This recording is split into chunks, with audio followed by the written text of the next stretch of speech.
Hello बच्चों, हम पढ़ रहे थे इलेक्ट्रोकेमिस्ट्री और इलेक्ट्रोकेमिस्ट्री के आज के लेक्चर में हम पढ़ेंगे नस्ट इक्वेशन। और बेटा नस्ट इक्वेशन है, इससे नीट के अंदर 100% एक क्वेश्चन पूछा जाता है, तो बहुत ही इंपॉर्टेंट है, ध्यान दीजिएगा इसके ऊपर। इसका डेरिवेशन हम पढ़ेंगे, क्या फॉर्मूला बनता है और किस टाइप के यहाँ पर क्वेश्चन पूछे जाते हैं, उन सबको हम डिटेल में डिस्कस करेंगे। तो कॉपी और पेन निकाल लीजिए और लिखना स्टार्ट कीजिए, नोट्स बनाइएगा इसका, ठीक है। तो देखिए बेटा, एक रिलेशन होता है गिब्स फ्री एनर्जी का, डेल्टा जी इक्वल टू होता है delta G not plus R T L N Q. ये थर्मोडाइनमिक्स का एक रिलेशन होता है। नोट किसको रिप्रेजेंट करता है? डेल्टा जी होता है गिब्स फ्री एनर्जी चेंज, और डेल्टा जी नॉट होता है स्टैंडर्ड कंडीशन के अंदर गिब्स फ्री एनर्जी चेंज। और हमने पढ़ा था रिलेशन डेल्टा जी और ईएमएफ ऑफ सेल। क्या रिलेशन आया था? डेल्टा जी इक्वल टू था minus N F E cell. तो हम इसकी जगह क्या लिख सकते हैं? Minus N F E cell equal to minus N F, standard condition में क्या होगा? E not cell. क्लियर हुआ? Plus R T L N Q. ठीक है, नेक्स्ट देखिएगा क्यू क्या होता है, आर टी क्या होता है, सबको डिटेल में बताएंगे, देखिएगा। तो यहां पे हम देख रहे हैं E cell equal to minus N F है, इसे इधर डिवाइड कर देते हैं, तो क्या बचा? माइनस एन एफ से minus N F cancel out, E not cell minus R T upon N F L N Q. L N क्या होता है? लॉग फॉर्म होती है जिसका बेस ई होता है, ठीक है। लेकिन हम न्यूमेरिकल सॉल्व करते हैं तो वहां पर एल एन काम में नहीं आता, हमारे क्या आएगा? लॉग। तो एल एन को लॉग में कैसे कन्वर्ट करते हो? 2.303 से मल्टीप्लाई कर देते हैं, तो हमारे पास में क्या आएगा? E cell equal to E not cell minus R T upon N F, इसको 2.303 से मैं मल्टीप्लाई कर देता हूं, लॉग में कन्वर्ट हो जाएगा, पहले लिख दो 2.303 R T upon N F, log base कितना हो गया? 10 क्यू, ठीक है। आर यहां पे यूनिवर्सल गैस कांस्टेंट होता है, टी टेम्परेचर होता है, आर यहां पे जूल के अंदर होता है 8.314 joule kelvin inverse, T temperature है, रूम टेम्परेचर पे कंसीडर किया जाता है 298 केल्विन, एफ होता है फेराडे कांस्टेंट जिसकी वैल्यू होती है 96500 कूलम, और एन बैलेंस सेल रिएक्शन होती है, उसमें पार्टिसिपेटिंग इलेक्ट्रॉन्स है, इनके नंबर। अब इनकी वैल्यू पुट करते हैं, आर टी एफ है, ये कांस्टेंट है, इनकी वैल्यू पुट करेंगे तो लास्ट में बेटा ये आता है, ये रिलेशन बनता है E cell equal to E not cell minus 0.0591 upon N log Q, ये रिलेशन बनता है। अब यहां पर क्यू क्या होता है? क्यू होता है बेटा रिएक्शन क्वोशंट बोलते हैं इसको, क्यू होता है रिएक्शन क्वोशंट। और कोई भी रिएक्शन है उसमें रिएक्शन क्वोशंट क्या होता है? प्रोडक्ट और रिएक्टेंट है उसकी कंसंट्रेशन का रेशियो होता है, एक्टिव मास है उसका रेशियो होता है। तो प्रोडक्ट और रिएक्टेंट इसकी कंसंट्रेशन और एक्टिव मास है इसका रेशियो होता है, और इसके साथ में जो भी स्टोइकियोमेट्रिक कोएफिशिएंट होते हैं उनकी पावर लगा देते हैं। जैसे प्रोडक्ट का एनपी मान लेता हूं मैं, और रिएक्टेंट है इसका मैंने मान लिया एनआर। तो क्यों क्या? प्रोडक्ट और रिएक्टेंट है, उनके एक्टिव मास और कंसंट्रेशन का रेशियो है, और जो भी स्टोइकियोमेट्रिक कोएफिशिएंट है टेकन एज पावर, ठीक है। लेकिन एक चीज में ध्यान में रखना, अगर आपके पास में रिएक्टेंट या प्रोडक्ट में सॉलिड स्पीसीज हो या प्योर लिक्विड स्पीसीज हो, तो उनके लिए एक्टिव मास है वो 1 माना जाता है, यूनिट माना जाता है। तो लिखेंगे in case of solid and pure liquid, active mass is considered, active mass या फिर कंसंट्रेशन भी लिख सकते हो, इज कंसिडर्ड यूनिटी, यानी कितनी मान ली जाती है? 1। तो प्योर सॉलिड है और प्योर लिक्विड होता है, उसकी कंसंट्रेशन कितनी मान के करेंगे? 1। तो क्यों क्या बताया? रिएक्शन क्वोशंट होता है, और आप इसको केमिकल इक्विलिब्रियम में पढ़ के भी आते हो। अगर रिएक्शन क्वोशंट है उसकी वैल्यू इक्विलिब्रियम कांस्टेंट से कम होती है, याद करो हम पढ़ते हैं इक्विलिब्रियम में, केमिकल इक्विलिब्रियम में, मैंने ये मान लिया कि इस वाले पॉइंट के ऊपर इक्विलिब्रियम आना था। इक्विलिब्रियम के ऊपर, इक्विलिब्रियम जानते हो, इक्विलिब्रियम कांस्टेंट, इक्विलिब्रियम कंडीशन पे क्या होता है? Rate of forward direction equal to rate of backward direction. तो उस कंडीशन में ये प्रोडक्ट और रिएक्टेंट उसके कंसंट्रेशन का रेशियो यहां पे आ रहा है। अगर किसी भी इसके अलावा किसी कंडीशन पे आप देख रहे हो तो वहां पर प्रोडक्ट और रिएक्टेंट का रेशियो आपने देखा, अगर उससे पहले है तो रिएक्शन कौन सी डायरेक्शन में जाएगी, फॉरवर्ड डायरेक्शन में। और अगर क्यू का रेशियो या क्यू है इसकी वैल्यू, प्रोडक्ट और रिएक्टेंट है इसका रेशियो, अगर इक्विलिब्रियम कांस्टेंट से ज्यादा आ रहा है, अल्टीमेट अचीव किसको करना है, इक्विलिब्रियम को, तो ये किधर जाएगी, बैकवर्ड डायरेक्शन। ठीक है, तो मैं ये लिख सकता हूं कि equilibrium is greater than Q, तो रिएक्शन कौन सी डायरेक्शन में जाएगी, फॉरवर्ड डायरेक्शन में। Reaction goes to forward direction. If Q less than if Q greater than equilibrium, equilibrium से इसकी ज्यादा है तो रिएक्शन कौन सी डायरेक्शन में जाएगी, बैकवर्ड डायरेक्शन। ज्यादा गया तब तो बैकवर्ड, कम रह गया तो फॉरवर्ड, तो कौन सी डायरेक्शन में जाएगी, backward, backward direction. And Q equal to K equilibrium, तो ये किसको रिप्रेजेंट करेगी, इक्विलिब्रियम स्टेट को, ये इक्विलिब्रियम कंडीशन को। तो बेटा हम पढ़ रहे हैं नेक्स्ट इक्वेशन, बहुत इंपॉर्टेंट है, इसको डायरेक्ट याद कर लेना, रट्टा मान लेना चाहिए। ई सेल इक्वल टू होता है E not cell minus 0.0591 upon N log Q. E not cell है, इसकी वैल्यू आपको गिवन रहती है, नहीं गिवन है तो कैलकुलेट करना सिखाता है इससे पहले वाले लेक्चर में। ई नॉट सेल इक्वल होता है E naught reduction at cathode minus E naught reduction at anode. और वहां पर मैंने आपको यह बताया था कि कंसंट्रेशन के ऊपर ईएमएफ है वो डिपेंड करता है, और कंसंट्रेशन से डिपेंडेंस किससे देख रहे हैं, नेक्स्ट इक्वेशन से। तो देखो डिपेंड कर रहा है ना क्यू, क्यू क्या होता है, प्रोडक्ट और रिएक्टेंट इसकी कंसंट्रेशन का रेशियो। नोट कर लीजिए, ये होता है एक सेल के लिए कंसंट्रेशन पे डिपेंडेंस ईएमएफ की। नोट कीजिए इसको। फिर बताते हैं कि after some time cell dead हो जाता है, तो उस कंडीशन को हम बोल देते हैं इक्विलिब्रियम कंडीशन। इसका मतलब वहां पर इक्विलिब्रियम आ गया, और इक्विलिब्रियम पे ऊपर डेल्टा जी है, इसकी वैल्यू जीरो होती है। ई सेल इसकी वैल्यू कितनी होगी, जीरो।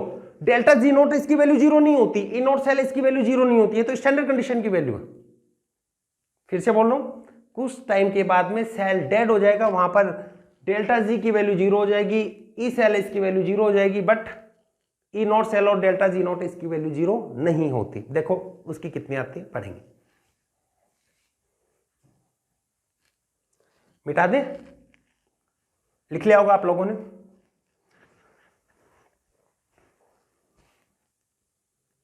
लिख लिया, देखिएगा आगे। कुछ टाइम के बाद में सेल होगा वो डेड हो जाएगा, और वो वाली कंडीशन कंसीडर होगी equilibrium condition.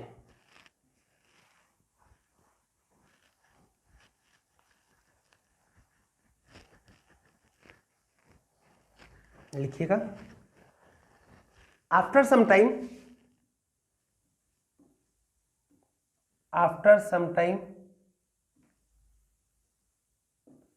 Cell become dead. जब वो यूज में लेंगे तो डेड हो जाएगा। After some time cell becomes dead, it means equilibrium condition is achieved, because in this condition equilibrium stage is consider. कुछ भी लिख सकते हो। After some time cell become dead, it means equilibrium condition is achieved. Equilibrium stage is achieved, equilibrium stage है वो achieve होगी। ठीक है, और इक्विलिब्रियम के ऊपर डेल्टा जी की वैल्यू जीरो होती है, Gibbs free energy change zero होता है, but delta G not equal to zero. ठीक है, मैं लिख देता हूं एट इक्विलिब्रियम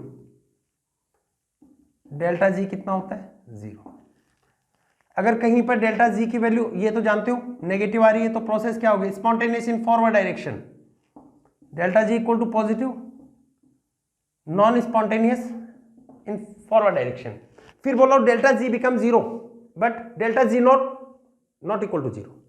देखिएगा, फिर से मैं इसको रिलेट कर रहा हूं, फिर से आपको समझना है। देखो डेल्टा जी इक्वल टू क्या होता है, delta G not plus R T L N Q. ठीक है, एट इक्विलिब्रियम की मैं बात करूं, एट इक्विलिब्रियम मैंने इक्विलिब्रियम कंसीडर कर लिया, तो डेल्टा जी की वैल्यू कितनी होगी, जीरो।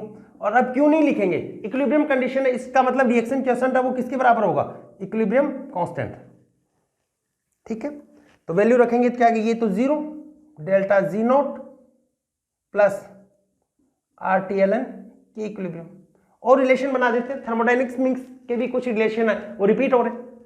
तो बेटा यहाँ पर आप देखेंगे delta G not equal to क्या होगा, minus R T L N के इक्विलिब्रियम। या फिर आप ये भी तो लिख सकते हो एल एन में कन्वर्ट कर लो, तो एल एन को सॉरी लॉग में कन्वर्ट करो तो किससे मल्टीप्लाई कर देते हैं, 2.303 से मल्टीप्लाई कर देंगे। तो आपके पास में यहाँ पे क्या होगा, delta G not equal to minus 2.303 R T log के इक्विलिब्रियम। ठीक है, दिखाई दे रहा क्या नीचे तक, कट तो नहीं रहा ना, ठीक है। तो बेटा आपको ये होता है कुछ टाइम के बाद में सेल है वो वर्क करना बंद कर देगा, डेड हो जाएगा, इक्विलिब्रियम कंडीशन मानी जाती है, और वहां पर क्या होगा, डेल्टा जी है इसकी वैल्यू 0 होती है, बट डेल्टा जी नॉट है इसकी वैल्यू 0 नहीं होती। तो फिर इसी को अपन बात करें, रिलेट करेंगे, तो delta G not equal to क्या होगा, minus N F E not cell. Delta G not की जगह क्या लिखोगे, minus N F E not cell equal to minus R T L N के इक्विलिब्रियम। ठीक है, तो यहां से आपके पास में क्या होगा, E not cell equal to minus minus plus हो जाएगा, एन एफ से डिवाइड कर रहे हैं, R T upon N F L N के इक्विलिब्रियम। ठीक है, और भी रिलेशन हम बना सकते हैं, लॉग फॉर्म के भी रिलेशन बना सकते हैं। फिर देखो और बताएं मैं आपको, इधर करके जितने भी रिलेशन बनते हैं मैं सब बता रहा हूं आपको। अब देखो इसको लॉग में कन्वर्ट करना हो तो E not cell equal to क्या होगा, आर टी एफ, इसकी वैल्यू किस 2.303, सबका मल्टीप्लीकेशन किसके बराबर आ रहा था, 0.0591, तो ये होगा 0.0591 अपॉन एन लॉग के इक्विलिब्रियम। कोई नया रिलेशन नहीं है, आपने जो रिलेशन पढ़ा था देखिएगा, हमने जो रिलेशन पढ़ा था वो रिलेशन क्या था, E cell equal to E not cell minus 0.0591 upon N log Q. यही तो थी नेक्स्ट इक्वेशन। यहां पर इक्विलिब्रियम पे के क्या होगा, क्यू क्या होगा, के इक्विलिब्रियम, इसकी वैल्यू कितनी हो जाएगी, 0। ये क्या हो गया, के इक्विलिब्रियम। तो बेटा यही तो है ना, ये तो 0 है, इसको इधर लेके आओगे तो प्लस में हो जाएगा, तो E not cell equal to क्या बनेगा, 0.0591 अपॉन एन लॉग के इक्विलिब्रियम। ठीक है, तो ध्यान में रखना इक्विलिब्रियम कंडीशन पे गिब्स फ्री एनर्जी चेंज 0 होगी, ईएमएफ ऑफ सेल 0 होगा, बट स्टैंडर्ड वाली वैल्यू है वो 0 नहीं होती। नोट कर लीजिए इसको, और रिलेशन करवाते हैं, नोट कर लीजिए इसको, और कौन कौन से रिलेशन बन सकते हैं वो करवाएंगे।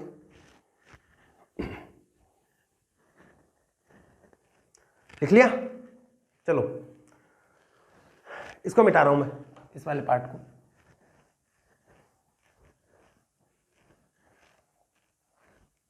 यहां तक का मिटा देते हैं। अब देखिए आगे,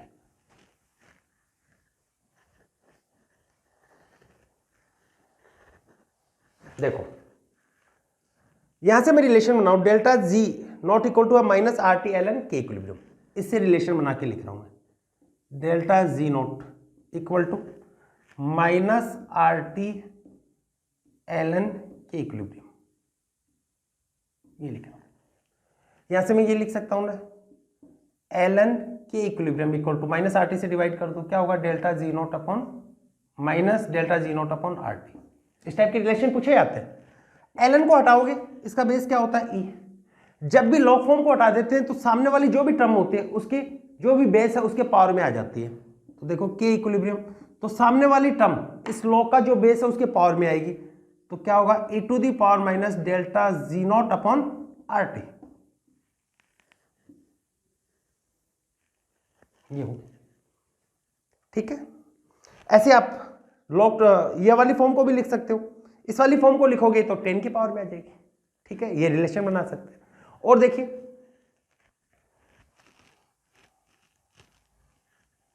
और देखो, ई नॉट सेल है, इसके लिए भी मैं लिख सकता हूं, इसके लिए भी क्या लिखेंगे, सेम हो जाएगा, ई नॉट, जैसे ई नॉट है उसकी डेल्टा जी नॉट है, उसके लिए क्या होगा, minus N F E cell, तो यहां पर क्या होगा, माइनस माइनस प्लस, तो NF E not cell upon RT same ऐसा कैसा है, खुद से बनाइए, खुद से एक बार कोशिश कीजिएगा।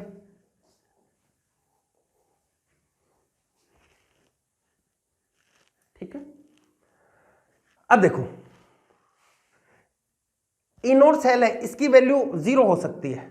कब हो सकती है? अगर K इक्विलिब्रियम है, इसकी वैल्यू कितनी हो? 1। इफ इक्विलिब्रियम कांस्टेंट उसकी वैल्यू कितनी आ रही है आपके पास में? 1। इक्विलिब्रियम कांस्टेंट है, इसकी वैल्यू अगर आपके पास में 1 आ रही है तो उस कंडीशन में E नॉट सेल है, इसकी वैल्यू कितनी हो जाएगी? 0, क्योंकि log 1 की वैल्यू कितनी होती है? 0। तो ये बेटा ये कुछ रिलेशन थे log वाले, सिंपल से log का कोई भी रिलेशन हो, यहां पे नहीं, आप ये मत सोचो कि मेरे को यहां पे याद रखना है, यूनिवर्सल है, सब जगह लगेगा कि कोई भी log फॉर्म हो, जैसे log के इक्विलिब्रियम है तो आपको log हटाना है, तो सामने वाली टर्म्स है उसको क्या करो, उसके बेस के पावर में ले जाओ या फिर उसका एंटी लॉग लिख दो। कैसे लिखा जाता है क्वेश्चन से और करवाएंगे। लिख लिया, इसको मिटा दें, लिख लीजिए।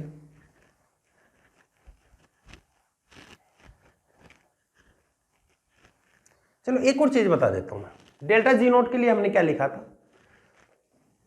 अपने रिलेशन आया था delta G equal to delta G not plus RT ln Q at equilibrium में। एक चीज और लिख देता हूं यहां पर, थर्मोडायनेमिक रिलेशन है, थोड़ा और आपको रिवाइज करवा देते हैं। एट इक्विलिब्रियम की अगर बात करोगे तो डेल्टा जी है, इसकी वैल्यू 0 हो जाएगी, और Q की जगह आप क्या लिखोगे? K equilibrium. तो यहां से वैल्यू क्या आएगी? Delta G not equal to minus RT ln K equilibrium. तो डेल्टा जी इक्वल टू क्या होगा? Minus RT ln K equilibrium, या लॉग फॉर्म में लिखो, न्यूमेरिकल सोल्व करना हो तो delta G not equal to, ln को लॉग में कैसे कन्वर्ट करते हो? मल्टीप्लाई बाई 2.303, तो ये आएगा minus 2.303 RT log K equilibrium.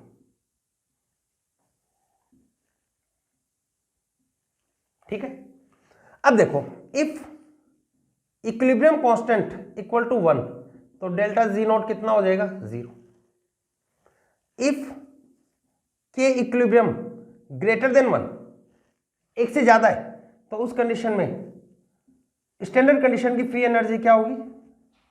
log K equilibrium है, इसकी वैल्यू 1 से ज्यादा है, log 1 से ज्यादा की वैल्यू पॉजिटिव होगी, प्लस और माइनस का मल्टीप्लीकेशन क्या होगा? माइनस।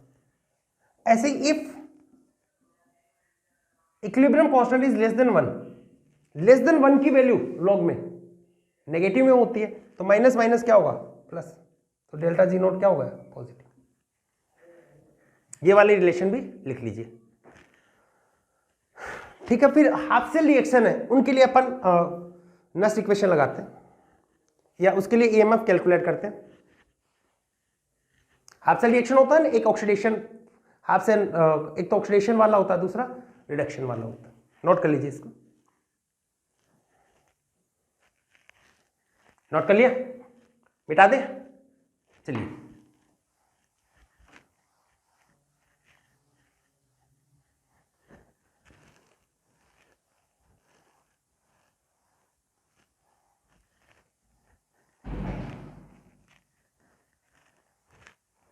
और बताते हैं फॉर ए हाफ सेल।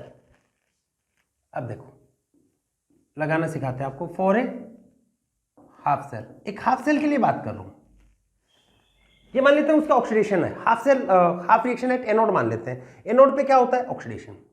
मैंने ये वाले मेटल है सॉलिड, ये कन्वर्ट हो गया मेटल आयन में aqueous by removal of an electron. ठीक है, तो इसके लिए क्या लिखोगे? E cell equal to E not cell minus 0.0, oxidation हो रहा है ना, तो ई ऑक्सीडेशन, उसका ऑक्सीडेशन पोटेंशियल उस कंडीशन में E naught oxidation minus 0.0591 upon n, participating electron कितने माने? N, log Q. क्यू क्या होता है? प्रोडक्ट और रिएक्टेंट इसका ratio, M plus N upon M, ये सॉलिड है। और बेटा ये बताया था सॉलिड होता है उसकी कंसंट्रेशन कितनी मानी जाती है? 1, तो ये क्या होगा? 1 से डिवाइड करो या नहीं करो एक ही बात है, तो आपके क्या होगा? E oxidation equal to E naught oxidation, ये पूछ लिया जाता है, इसका ऑक्सीडेशन पोटेंशियल बताओ, कंसंट्रेशन आपको गिवन है, तो log m प्लस है।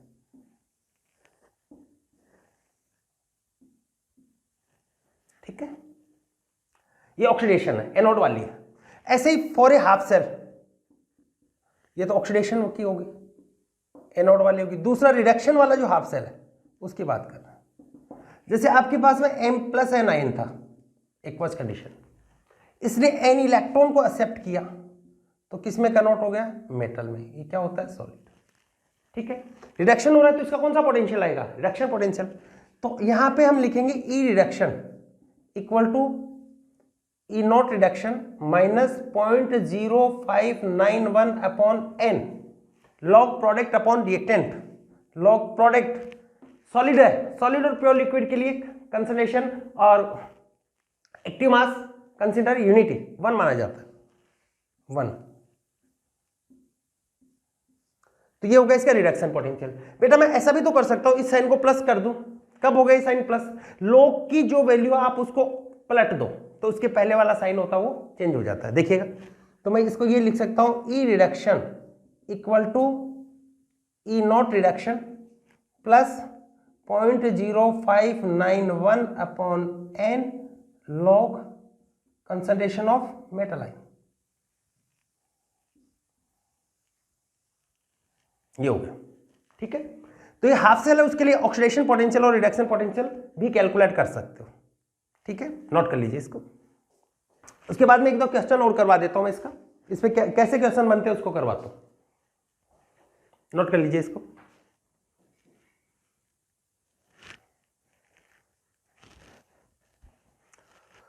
नोट कर लीजिएगा।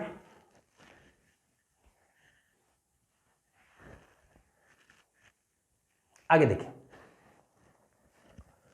चलो मैं क्वेश्चन करवा रहा हूं आपको, देखिएगा।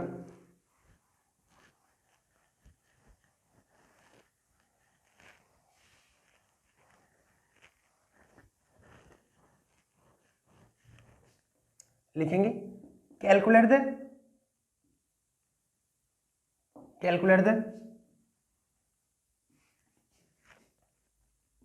Equilibrium constant, calculate the equilibrium constant for Daniell cell.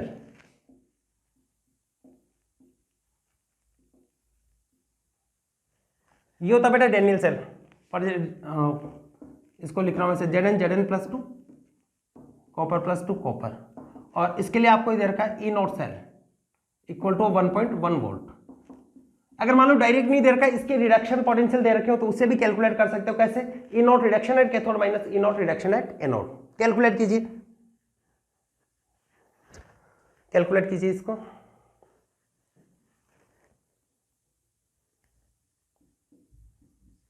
Equilibrium constant calculate करना है, इसका मतलब कौन सी कंडीशन है, इक्विलिब्रियम की कंडीशन आ गई है, और इक्विलिब्रियम कंडीशन के ऊपर ई सेल है उसकी वैल्यू 0 होती है। क्या आएगा, E not cell equal to 0.0591 upon N log के इक्विलिब्रियम। यहां पर पार्टिसिपेटिंग इलेक्ट्रॉन कितने होंगे, 2। तो ई नॉट सेल इसकी वैल्यू कितनी है, 1.1, ये 1.1 0.0। इसको बेटा मैं न्यूमेरिकल प्रॉब्लम में ऑलमोस्ट 6 मान लेता हूं, 0.59 को ऑलमोस्ट 0.06, क्योंकि नीट के अंदर बेटा ऑप्शन पास में नहीं होते, दूर दूर होते हैं ऑप्शन। तो 0.059 को 0.06 मान लो अपॉन 2 लॉग के इक्विलिब्रियम। तो यहां से क्या होगा, कैंसिल करोगे तो कितना होगा, 0.03। तो लॉग के इक्विलिब्रियम इक्वल टू 1.1 अपॉन 0.03। ठीक है, इसको क्या लिख सकता हूं, 110 अपॉन 3, 110 अपॉन 3, कैंसिल करते हैं, 3 3 4 9, कितना हो गया, 26, ऑलमोस्ट ही आ गया 36.6। तो लॉग के इक्विलिब्रियम में इसकी वैल्यू आ गई 36.6। तो यहां पर आपके पास में आ गया log equilibrium constant equal to 36.6। तो के इक्विलिब्रियम क्या होगा, बेटा log हटाओगे तो या तो 10 की पावर में लिख दो, मान लो ऑप्शन 10 की पावर में नहीं है, 10 टू द पावर 36.6 लिख दो। मान लो ऑप्शन इसमें नहीं है, कोई एक वैल्यू दे रखी है उसमें, तो आपको इसका एंटीलॉग लेना है। ध्यान दीजिएगा कैसे एंटीलॉग लिया जाता है वो सिखा रहे हैं। लॉग हटाते हैं तो सामने वाले का क्या कर लो, एंटीलॉग। कितना होगा 36.6, इसका एंटीलॉग लेना आपको। लगभग में लिख रहे हैं, आप भी लिख सकते हो, कोई फर्क नहीं पड़ेगा, ऑप्शन पास में नहीं होता। देखिएगा जब भी किसी भी टर्म है पॉजिटिव है उसका एंटीलॉग लेना है, तो क्या करते हैं, जैसे मैंने यहां पे लिखा है, इसको फिर से लिख रहा हूं मैं, के इक्विलिब्रियम इक्वल टू है आपका एंटीलॉग ऑफ 36.6। तो पॉइंट के आगे क्या टर्म है उसको देखो, पॉइंट के आगे कितना है, 0.6 है, और पॉइंट के आगे वाली बेटा 0 से लेकर 1 तक की सभी वैल्यू अपने को पता होता है। log 1 की वैल्यू कितनी होती है 0, log 2 की वैल्यू कितनी होती है 0.30, log 3 की वैल्यू कितनी होती है 0.48 होती है, log 4 की वैल्यू 2 इंटू 2 4 हो जाएगा, 5 की वैल्यू जानते हो 0.7 होती है, 6 की वैल्यू 3 इंटू 2, दोनों को ऐड करके लिख दो। तो 0.6 किसकी वैल्यू होगी, देखो मैं बता रहा हूं आपको, इधर लिख देता हूं। log 1 है, इसकी वैल्यू कितनी होगी 0, log 2 की वैल्यू होती है 0.30, log 3 है, इसकी वैल्यू होती है 0.48, तो log 4 की वैल्यू क्या होगी, log 4 क्या होता है 2 इंटू 2 ही तो होता है, मल्टीप्लीकेशन में होता है तो log में ऐड कर दो, log 2 प्लस log 2 0.3 प्लस 0.3, तो ऑलमोस्ट कितना होगा 0.6। ठीक है, तो 0.6 वैल्यू कितनी की, किसकी होगी 4 की। तो एंटीलॉग लेने का तरीका क्या होगा, पॉइंट के बाद में, प्लस वाले के लिए बता रहे हैं, माइनस का अलग कंडीशन होती है, मैं प्लस की बात कर रहा हूं, यहां पर साइन कैसा है प्लस है। तो 0.6 किसकी वैल्यू होती है 4 की, ठीक है लिख दिया। और उससे पहले जो भी लिखा हुआ पॉइंट से लेफ्ट साइड में जो भी लिखा हुआ है उसको 10 की पावर में लिख दो, तो क्या लिखोगे 4 इंटू 10 टू द पावर 36, ये आ गया आपका इक्विलिब्रियम कांस्टेंट। वैल्यू पास में नहीं होती तो ऐसे कर सकते हो, समझ में आया। तो एंटीलॉग लेने का क्या तरीका बताया, पॉइंट के आगे वाली देखो वैल्यू किसकी है, लगभग में देख लो, और पहले वाले को 10 की पावर में लिख दो। नोट कीजिए इसको और करवाते हैं, नोट कर लीजिएगा बेटा इसको।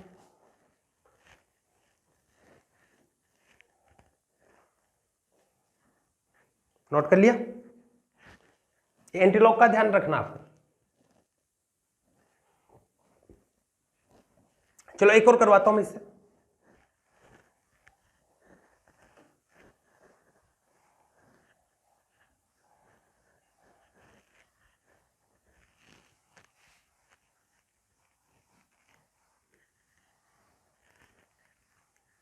देखिएगा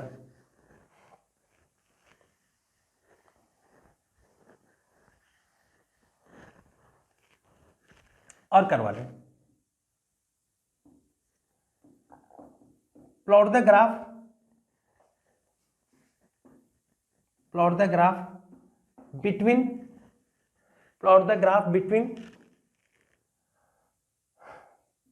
ई cell versus log copper plus 2 ion की concentration upon Zn plus 2 ion इसकी कंसंट्रेशन, ये दे रखा है, इनके बीच में ग्राफ प्लॉट करना है for a Daniell cell.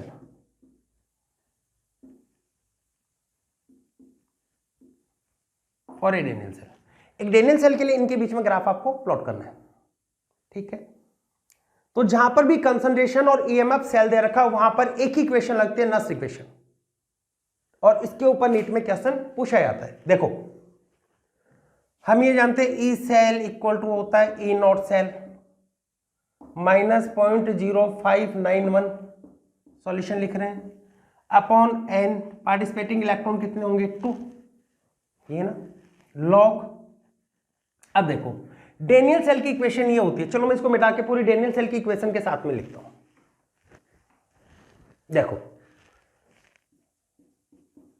Equation ये होगी Zn प्लस ये होता सॉलिड, कॉपर होता है एक्वस, कॉपर प्लस 2, आयन होता ना वो एक्वस होता है,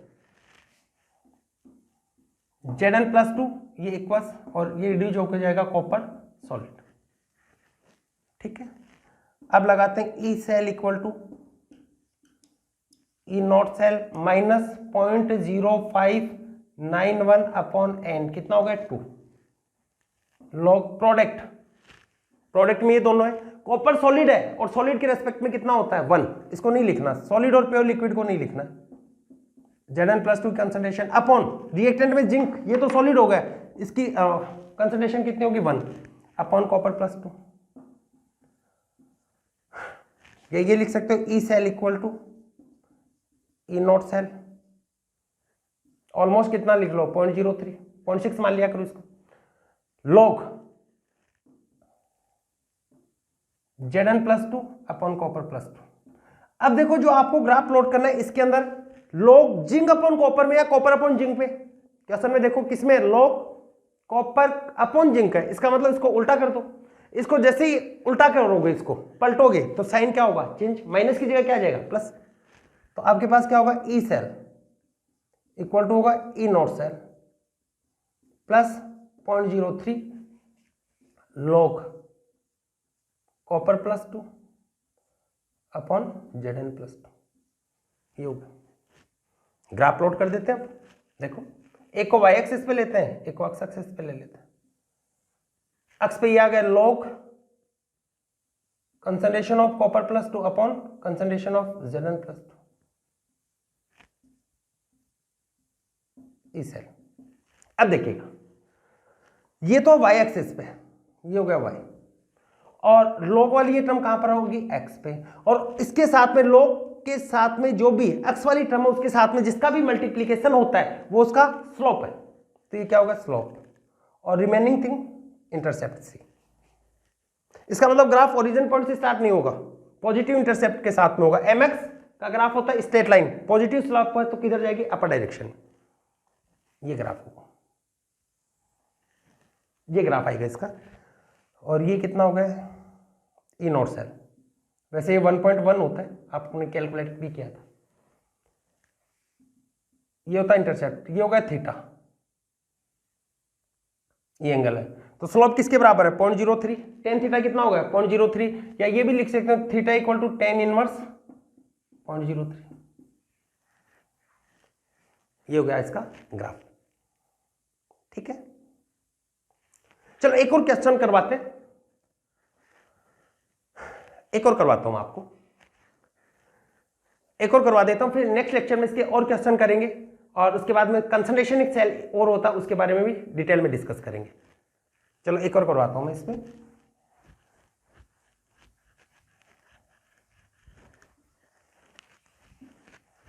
डेनियल सेल के ये 2-3 क्वेश्चन है बेटा, ये जो भी करवा रहा हूं ना ये सभी पूछे हुए हैं, एक क्वेश्चन और पूछा गया इसमें, उसको और करवा देता हूं, और बाकी न्यूमेरिकल पोर्शन है वो अपन नेक्स्ट लेक्चर में देखेंगे।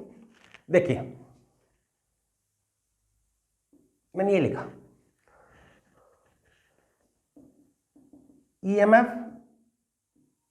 ऑफ, या ई सेल भी लिख सकते हो, EMF of Daniell cell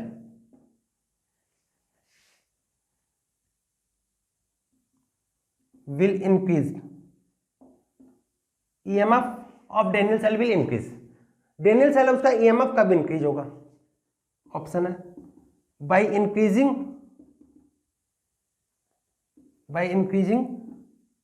concentration of copper sulfate solution, जिसमें कॉपर+2 में। Second by increasing concentration of zinc sulfate solution। third by increasing temperature। fourth all of these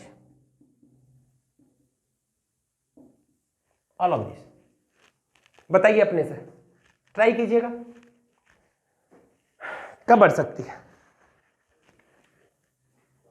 पहुंच करके अपने से करोगे, मैं यहां पे बता देता हूं। चलो आपके पास में ये होता है ई सेल इक्वल टू होता है E not cell minus 0.0591 upon N log, equation ये है Zn plus copper change in Zn+2 plus copper, ये थी लॉग क्यू क्या होता है प्रोडक्ट अपॉन रिएक्टेंट की कंसंट्रेशन, कॉपर ये सॉलिड है, इधर जिंक है ये सॉलिड है, आयन को लिख लो क्या होगा Zn+2 अपॉन कॉपर+2। माइनस में कई बच्चे कंफ्यूज हो जाते हैं, इसलिए मैं इसको प्लस में बना के लिख दूं। चलो मैं प्लस में बना के लिख दूं, प्लस में कैसे बनाओगे, इसको उल्टा कर दो, ये वाला साइन क्या होगा plus, E cell equal to E not cell plus 0.0591 upon N log copper +2 और Zn +2, ये आ गया। प्लस वाली टर्म्स है तो ये वाला कब बढ़ेगा, ये कब बढ़ेगा, जब अपर वाली टर्म है ये बढ़ने के साथ साथ में रिजल्टेंट बढ़ता है, लोअर वाली टर्म बढ़ती है तो रिजल्टेंट वो कम होगा। तो यहां पे हम देखेंगे कॉपर +2 है, इसको इंक्रीज करने पर सेल है इसका ईएमएफ इंक्रीज होगा। अगर Zn +2 की इंक्रीज की तो अपॉन में है ना, इसको इंक्रीज करने पर तो ये क्या होगा, डिक्रीज, इनवर्स हो गया नहीं तो इसके, तो कॉपर Zn +2 है, अगर इसकी कंसंट्रेशन को आपने इंक्रीज किया तो सेल है इसका ईएमएफ डिक्रीज होगा। तो कौन सा होगा, by increasing concentration of copper +2 या कॉपर सल्फेट, ये फर्स्ट है। तो ये थी बेटा नस्ट इक्वेशन, बहुत इंपॉर्टेंट है। फिर बोल रहा हूं नीट में क्वेश्चन पूछा जाता है, 3 क्वेश्चन आज आपको करवाएंगे, तीनों मेडिकल में पूछे हुए क्वेश्चन है।